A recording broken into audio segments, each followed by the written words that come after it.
Had an interruption with the recording. So once a drive away, if it were to occur, you can see we're actually going to get a new jump hose, but this hose, if this breaks at any time, it stops the air valve right there, which would close, stopping all LNG from flowing out your hose.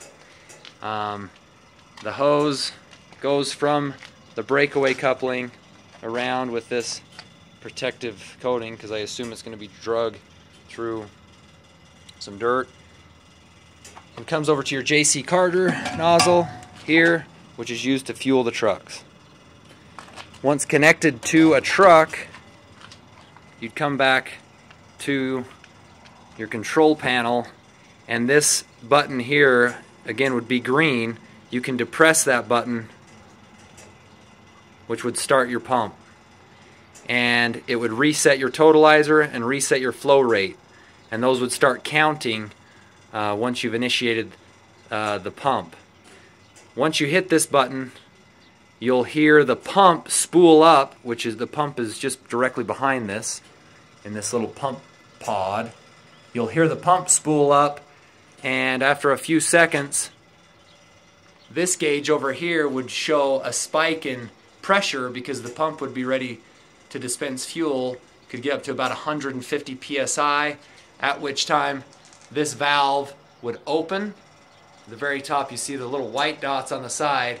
It would flip about 90 degrees to an on position, which would start flowing fuel.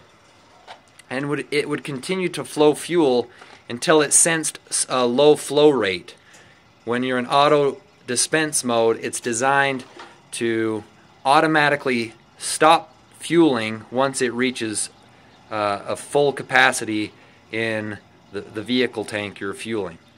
And that's by design, so again, always keep it in auto position for the pump. There are, let's see, three emergency stop buttons. I guess two on this one.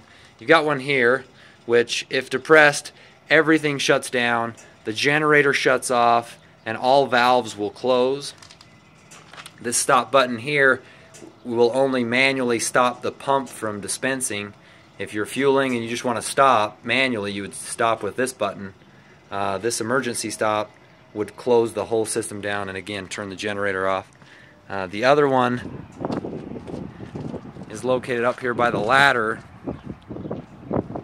which is also an e-stop,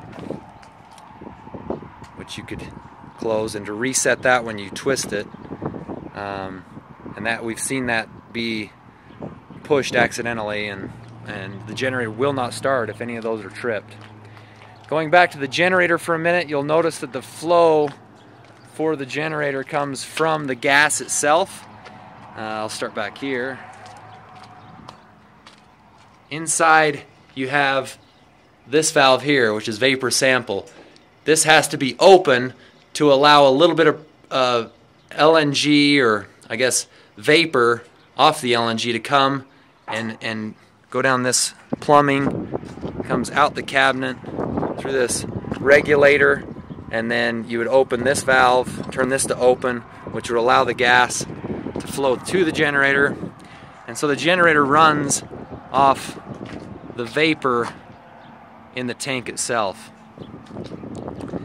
Once running, once turned on, because of that air valve that I showed you in the back, it has to have this small compressor here, which you can see. And right now you can see we've run the compressor and it's holding at about 90 psi. This has a regulator to keep the pressure above 80 and about at 100 psi. So that little compressor will turn on and off as needed to keep your air valve in the back functioning properly. That is the Orca, and give you one more walk around.